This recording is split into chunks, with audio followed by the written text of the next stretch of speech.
irmãos queridos, eu vos saúdo com a paz do Senhor Jesus. Que alegria, que prazer poder recebê-los novamente aqui no canal AD Prudente Oficial, a fim de contribuirmos com vocês com considerações, proposições da nossa Escola Bíblica Dominical. Eu sou seu irmão em Cristo, Diego Fonseca, e nós somos a Assembleia de Deus, Ministério do Belém, em Presidente Prudente, oeste do estado de São Paulo. Igreja presidida pelo pastor Samuel Padilha de Siqueira, em quem, em seu nome, registro os cumprimentos a todos os irmãos queridos que nos acompanham ao longo desta programação. Nós temos tido a oportunidade de estudarmos ao longo deste terceiro trimestre de 2023, sob as lentes do pastor Douglas Batista, a respeito da Igreja de Cristo e o Império do Mal, assunto que permeia mais de uma dezena de lições ao longo deste trimestre, mas que na lição de número 13, especialmente, falará sobre o perigo do ensino progressista. Pois bem, o textuário desta lição está na segunda carta de Paulo a Timóteo, o capítulo é o 3, o versículo 1, que diz assim: sabe, porém, isto, que nos últimos dias sobrevirão tempos trabalhosos. Por sua vez, a verdade prática afirma: os ensinos progressistas buscam desconstruir a fé cristã por dentro e afastar as pessoas do verdadeiro cristianismo bíblico, tornando-as meras militantes de causas sociais. A leitura bíblica em classe também se encontra na carta de Paulo a Timóteo, especialmente a segunda carta, capítulo 3, os versículos 1 a 9. Para apresentar um diálogo introdutório e também considerar o primeiro assunto, que falará sobre a descaracterização do cristianismo, eu convido o caro amigo, pastor William Enoch. É contigo, pastor William. Queridos irmãos, queridas irmãs, a paz do Senhor Jesus, seu irmão em Cristo, William Enoch. Muito obrigado, pastor Diego. É sempre bom estarmos estudando a palavra de Deus. Nossa gratidão a cada um de vocês que acompanham aqui o nosso canal. Deus abençoe em nome de Jesus. Vamos então à nossa terceira lição. Hoje estamos, como já feita a introdução, estudando sobre o perigo do ensino progressista. Eu sei que os irmãos já sabem, as irmãs já sabem, mas só para salientar que esse termo progressista aqui nada tem a ver diretamente com um partido progressista, por exemplo.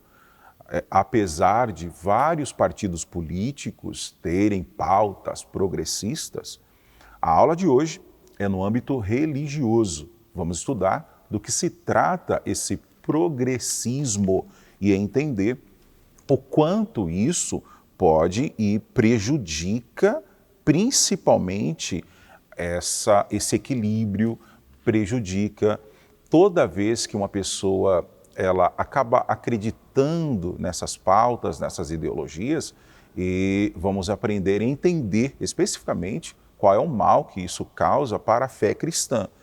Mas como assim? A fé pode ser prejudicada?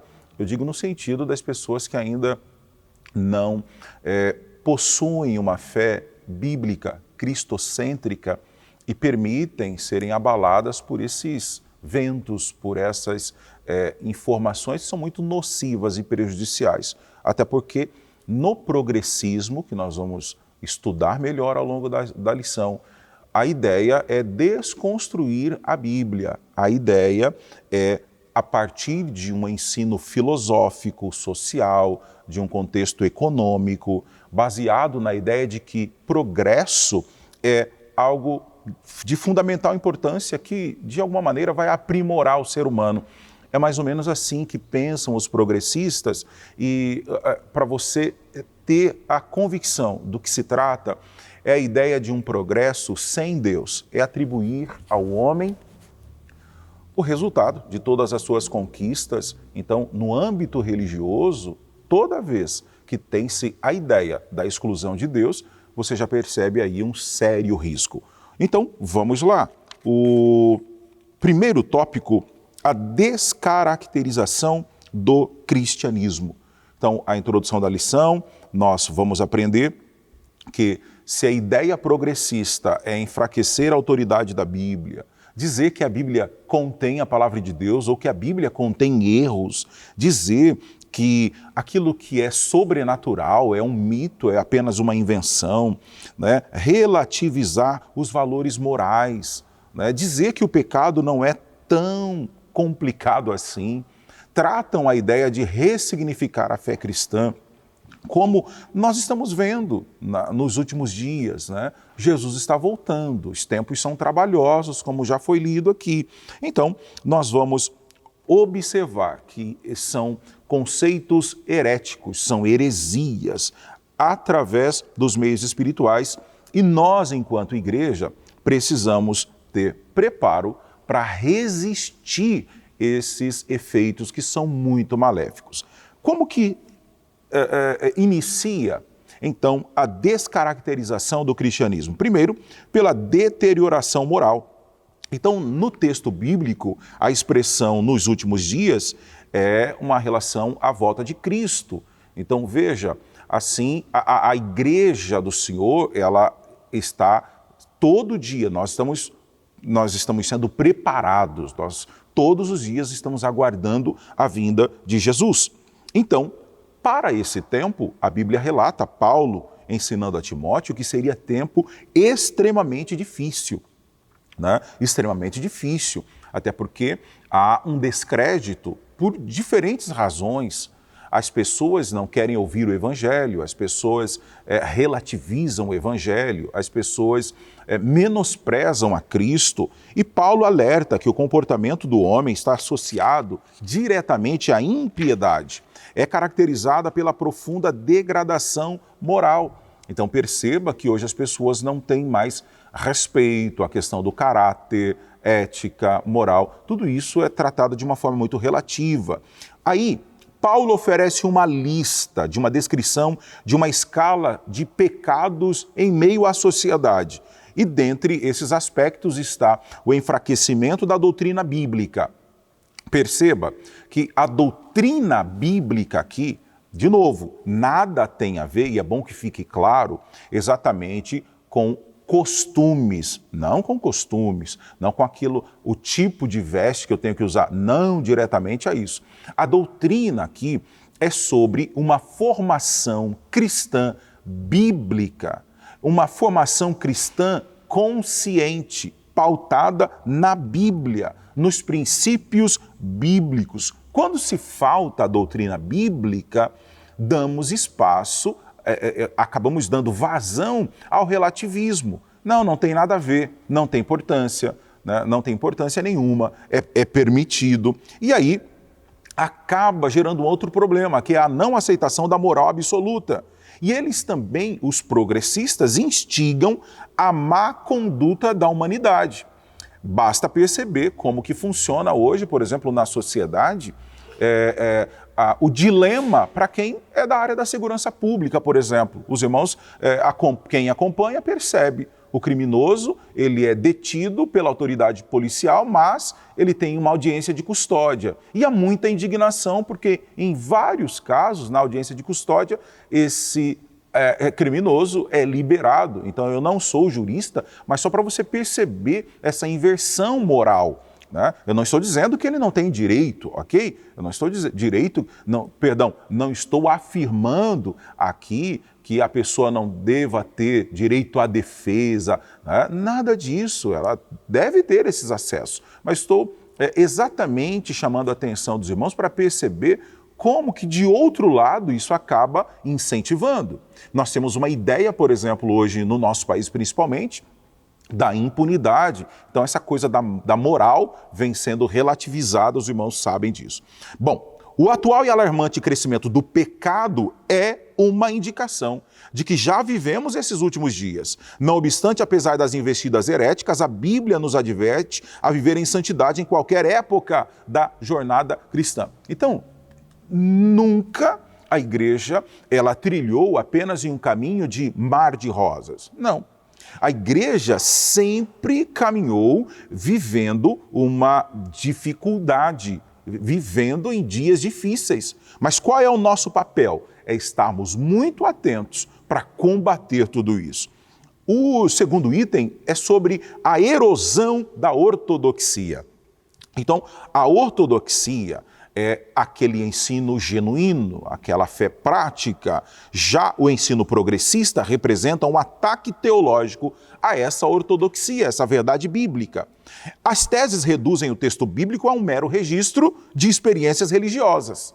Então, é como se fosse apenas a observação de um autor inusitado, de um autor que tem até o seu reconhecimento, relevância, mas os progressistas têm a intenção de invalidar a inerrância, a infalibilidade, o poder de Deus através da sua palavra. Desse modo, o fundamento da fé cristã é questionado, isto é, a autoridade bíblica passa a ser rejeitada e as suas verdades negligenciadas. Olha o perigo, olha o risco. O conteúdo doutrinário cede espaço para a cultura, o entretenimento, ao resultado a qualquer custo. E os cristãos, eles tornam-se mais amigos dos eleitos do que amigos de Deus. Então, a vida em igreja fica desprovida do poder do Espírito, sendo incapaz de ser instrumento de transformação do caráter das pessoas. Já percebeu que as pessoas não querem ouvir a mensagem que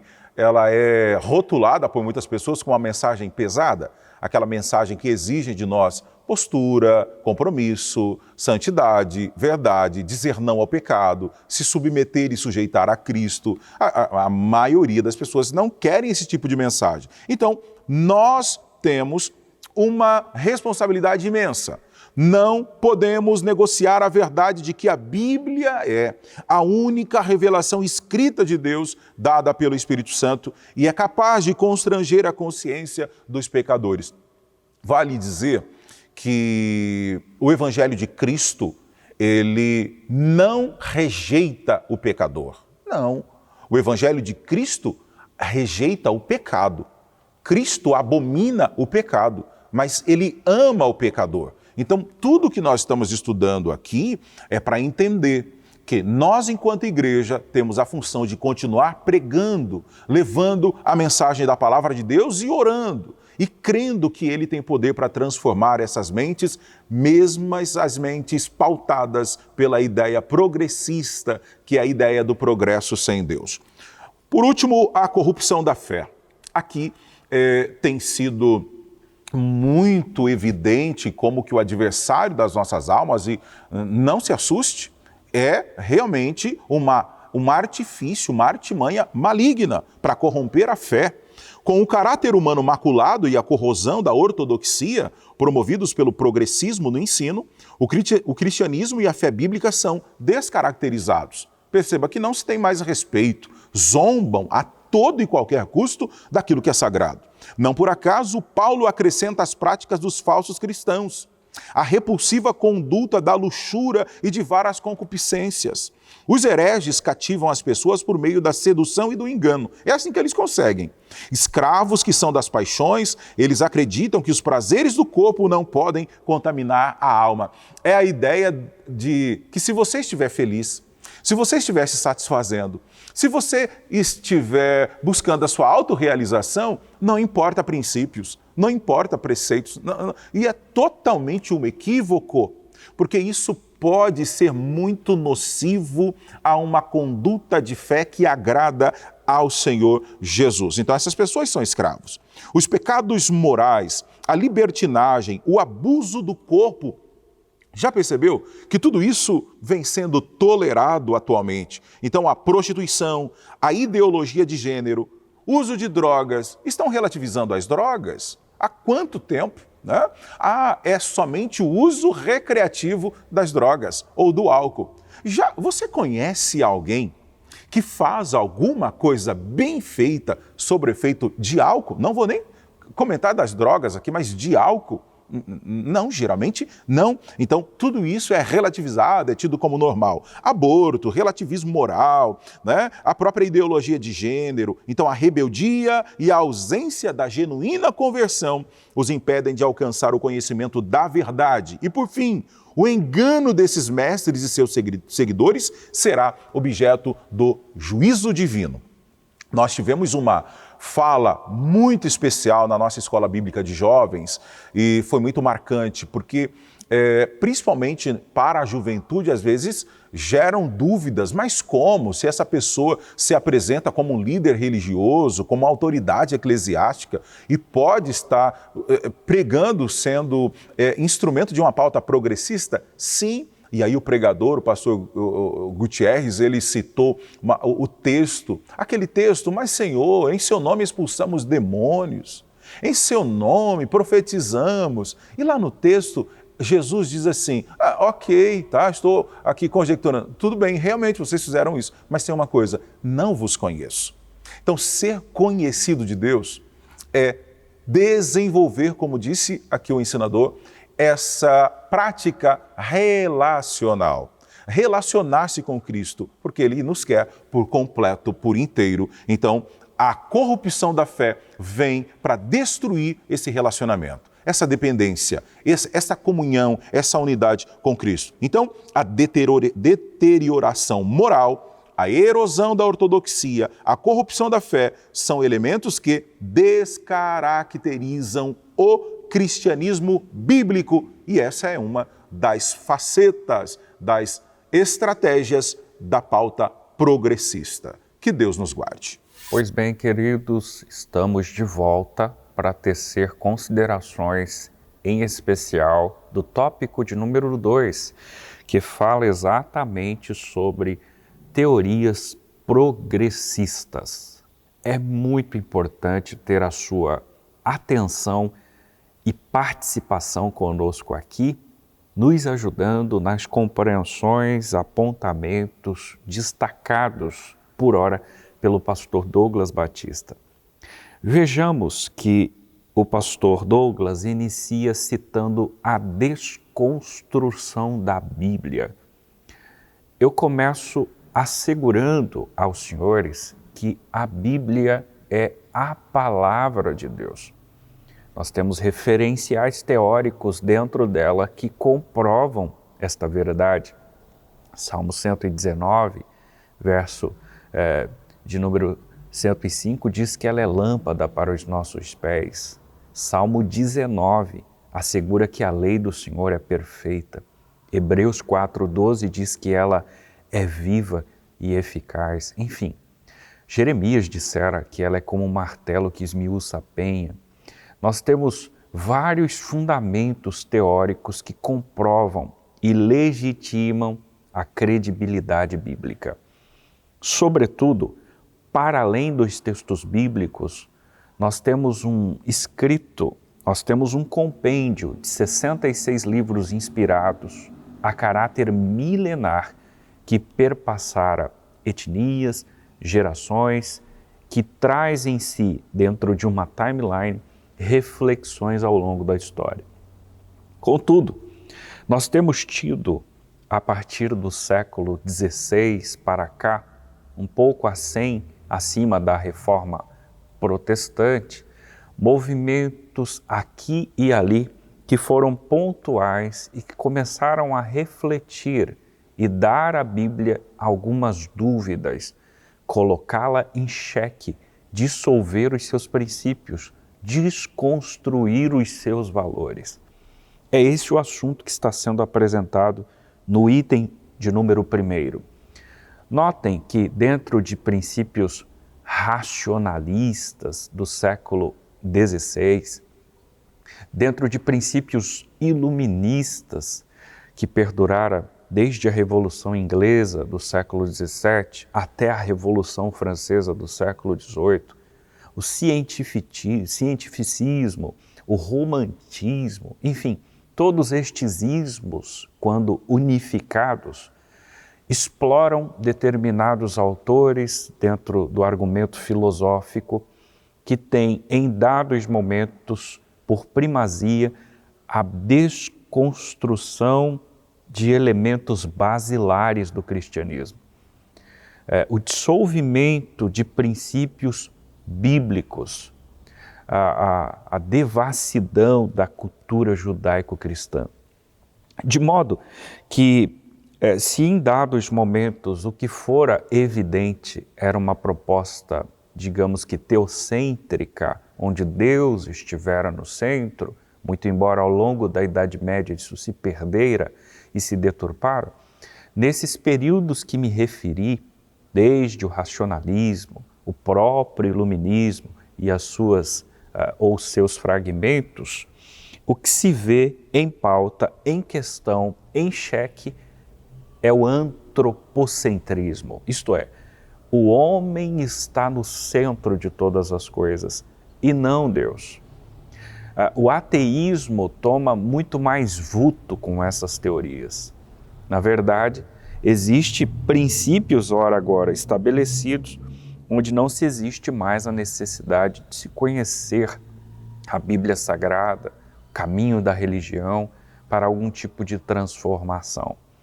Na realidade, a religião, para alguns, aliás, um dos grandes pivôs destes novos movimentos e insinuações, a saber, Karl Marx, é o ópio do povo. É como uma droga que entorpece o sujeito. São estes argumentos que são agora debatidos nas universidades e sorrateiramente perpassa por todo o campo educacional brasileiro e fora dele. Nós temos as teorias pedagógicas de uma educação libertária e libertadora, seja em Freinet ou seja em Paulo Freire, que também vem sorrateiramente propondo ideais libertadores, que na realidade são ideais progressistas e marxistas. Bem, dentro de tudo isso que nós argumentamos, embora não seja tanta coisa assim, propaga-se um evangelho, diz o pastor Douglas, em que a salvação do homem ocorre por meio de uma reforma social. Estes sujeitos mais ventilam a ideia de que o sujeito será salvo por ações filantrópicas do que necessariamente por meio da graça de Cristo Jesus. A Bíblia é muito clara quem é o caminho, quem é a verdade e a vida. Jesus Cristo. O artigo desse texto de João não é indefinido, ele é definido. Jesus é o, Jesus é a e Jesus é a vida. Caminho, verdade e a vida. Pois bem, mas além destes argumentos, tendo em vista que existem muitos outros no entorno de tudo isso, o pastor Douglas também dialoga sobre o conceito de teísmo aberto. E dentro desta proposição, muito embora existam outros argumentos, o teólogo Franklin Ferreira, escrevendo um artigo a esse respeito, destacou que a Bíblia, há um contexto milenar, recebeu a aceitação por diversas etnias e gerações, mas que especialmente de alguns séculos para cá, ela tem sofrido um ataque desesperador e um intuito de ressignificação, de atualização e de desconstrução abismal. De modo que, especialmente em meados da década de 80, surgira um teólogo canadense chamado Clark Pinnock, que publicara textos questionando a presciência divina. Em que consiste a presciência? A presciência, de uma maneira um pouco mais simplista, ela se vê na onisciência, na capacidade que Deus tem de perceber e perscrutar tudo antes mesmo que essas coisas aconteçam. É a capacidade prévia que Deus tem de prever todas as coisas. Mas o teísmo aberto vai na contramão dessa teologia. Na realidade, ele coloca em xeque, em dúvida, esse absolutismo divino. Por meio da ideia do livre-arbítrio exacerbado, dá-se a ideia, portanto, de que Deus não tem agora o conhecimento de todas as coisas antecipadamente. O pastor Douglas faz um apontamento muito seguro, muito cirúrgico. Ele diz o seguinte: rejeita-se o conceito de presciência, em que Deus sabe tudo, e que Deus, inclusive, foi surpreendido pelo pecado no Éden e forçado a redesenhar a história. Olha que coisa absurda. As atitudes de Adão, da Eva e da serpente, segundo essa teoria, foram atitudes que surpreenderam a Deus. É como se Deus não soubesse que tudo aquilo se sucederia. Apregou essa teoria. Aliás, para essa teoria, o Deus é limitado, não conhece o futuro em detalhes, não exerce o controle absoluto sobre tudo e nem sobre a vida humana. Ou seja, entre outras palavras, esse Deus é finito e limitado em seu poder. Isso é totalmente refutado pela Bíblia Sagrada. Porque, em outras palavras, para ser um tanto mais completo na exposição, estes autores estão, de certa forma, alegando que atributos divinos como onipotência, onipresença, onisciência devem ser questionados, né?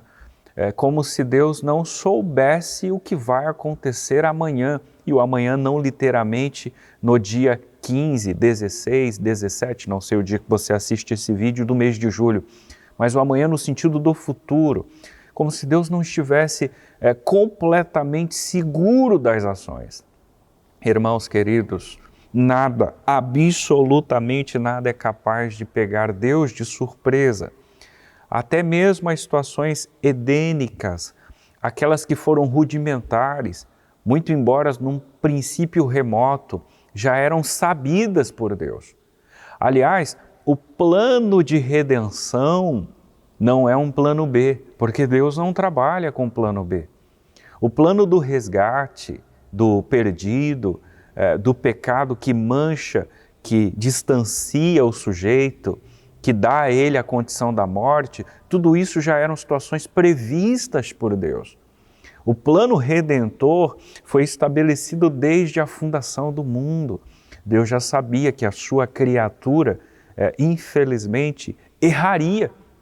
Isso não é um fato novo, isso é um fato histórico sabido por Deus. E uma vez previsto, Deus já havia, inclusive, previsto o remidor, a saber, o seu próprio Filho, Jesus Cristo, que encarnara-se e, uma vez encarnado, sofrera todos os processos a fim de resgatar a humanidade ao ponto de se dar por maldito, a fim de nos tornar benditos.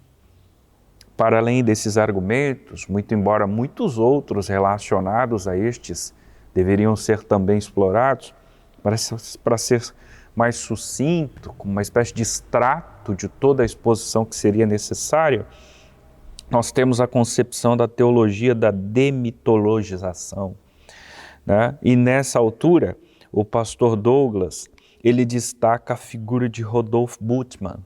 No final da década de 50, este sujeito propôs um programa de demitologização do texto bíblico.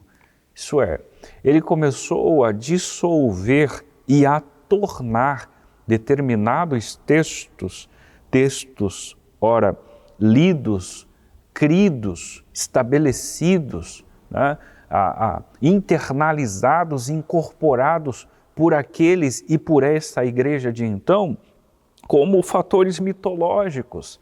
Por exemplo, o céu, o inferno, a tentação, os demônios, a possessão passam a ser vistos como situações mitológicas. Aliás, em sua concepção, até o nascimento virginal, a promessa da vinda de Cristo são classificados como mitologia.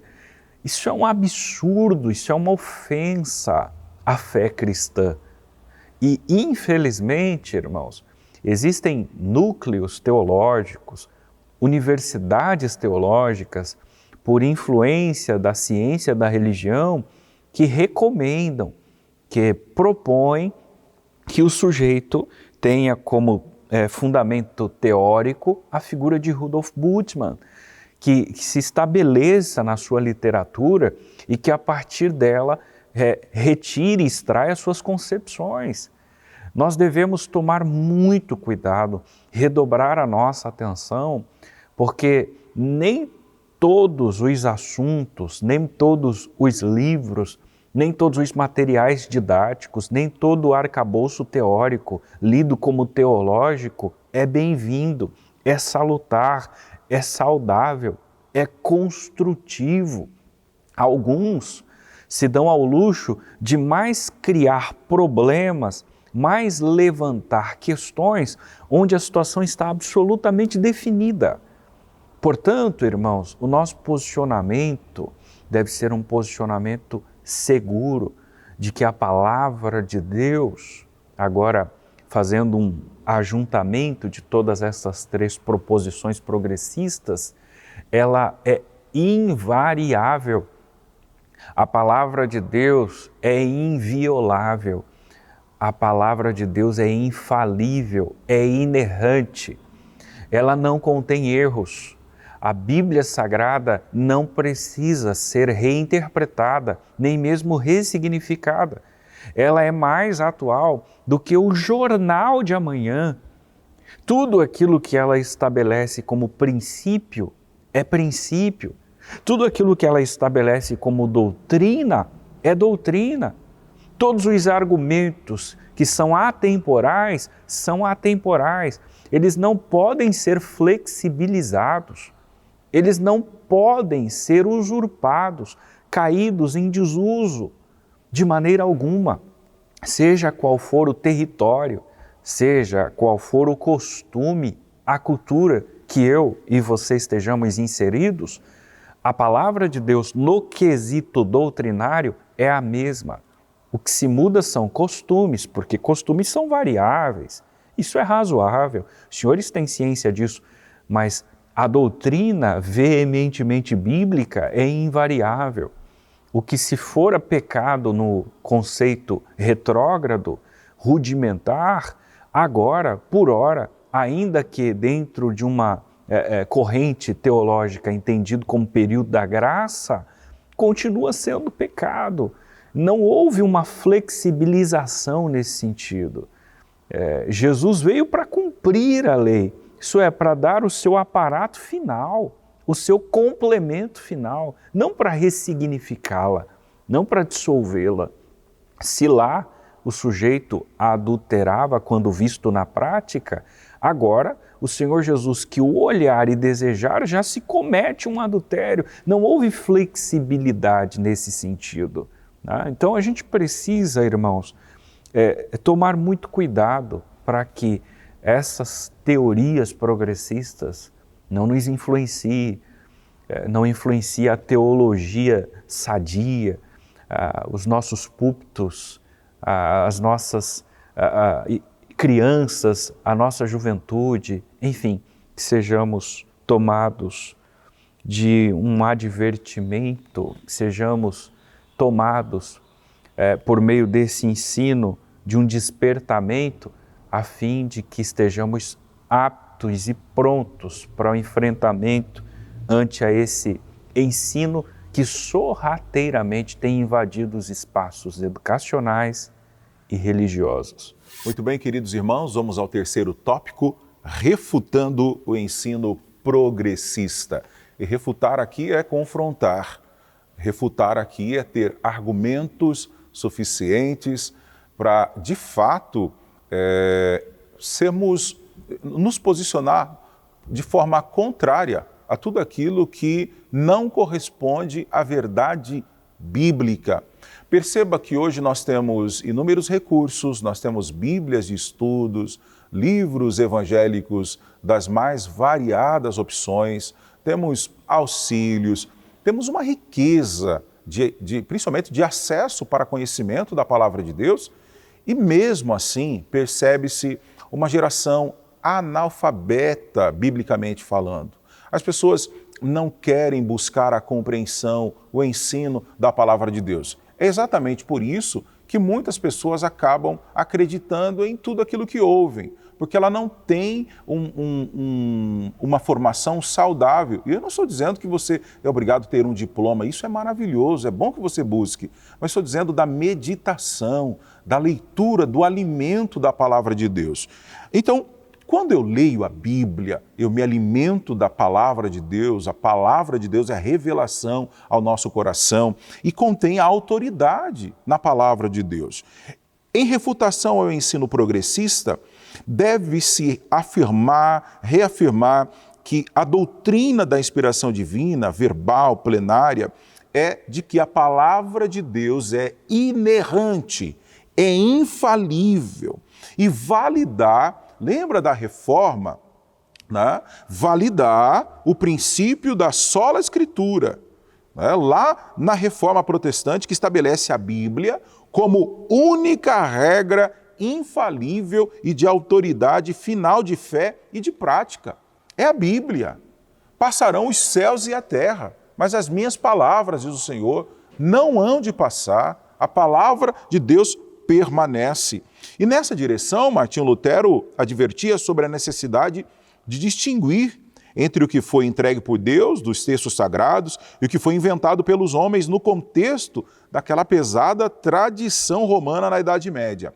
Já Armínio, por sua vez, alertava que a perfeição das Escrituras é solapada quando sua verdade é negada ou reinterpretada. É um problema. E desse modo, a autoridade bíblica é ratificada quando se oferece resistência à presunção das ideologias humanas em acrescentar ou retirar alguma coisa das Escrituras. Então, veja, nós precisamos estar muito atento à doutrina bíblica, a aprender e a ensinar a doutrina e a verdade da palavra de Deus. É o texto de Mateus 28. Na grande comissão confiada à igreja, a ordem é fazer, mas também ensinar discípulos. Então aqui é uma ordenança proclamada em um mandato educacional. É nosso dever orientar, começando na nossa casa, ensinando os valores, os princípios cristãos, bíblicos, a doutrina bíblica, como coisas básicas de não tomar nada de ninguém, de sermos autênticos, de sermos verdadeiros, de zelar, né, zelar pela nossa vida, pela nossa família, termos prudência, termos cuidado, viver uma vida de santidade. A incumbência é tanto de formação quanto de transformação de indivíduos. Nós temos essa responsabilidade de evangelizar o mundo, mas também de ensinar as doutrinas bíblicas. É pesado, mas é sério. Em vista disso, Paulo exorta a necessária dedicação ao ensino, buscar, pedir ao Senhor. E essa atividade é essencial para instruir, para expor, para corrigir o erro, que é exortar através da palavra de Deus. Então essa atuação, ela age na transformação da velha natureza do homem. E é na Bíblia que a gente aprende. Aquele que furtava, não furte mais. Aquele que mentia, agora não minta mais. Aquele que fazia toda a prática errônea, precisa abandonar tudo isso. Porque Cristo ama, de novo, Ele ama o pecador, mas não ama o pecado. Então, é nessa transformação que está, de fato, a evidência de uma conversão genuína, de um encontro com Cristo. Quem tem um encontro com Cristo verdadeiro é transformado. Acontece a formação do caráter cristão, acontece no crescimento de uma igreja espiritualmente saudável e doutrinariamente uma igreja bíblica, que consegue desenvolver o ID de Cristo. Bom, para que tenha ainda maior evidência né, do Evangelho nas nossas vidas, um outro detalhe importantíssimo é o item 3, que é a santificação. O fortalecimento da autoridade bíblica, o aprendizado das doutrinas cristãs, devem estar atrelados a uma vida de santidade.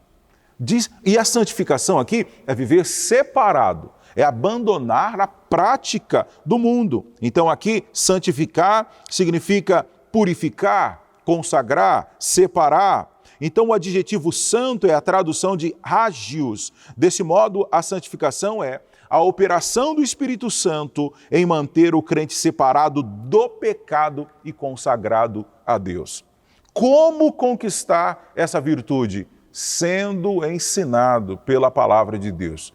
Então, depende muito também do indivíduo em ter sede pela palavra de Deus, em ler a Bíblia, em meditar na palavra de Deus, porque aí é a continuação da obra iniciada na regeneração, quando o salvo recebe a novidade de vida e se estende até o dia da glorificação do crente. A ênfase está na obediência à palavra de Deus, em obedecer, em se submeter à palavra de Deus e assim abandonar as concupiscências.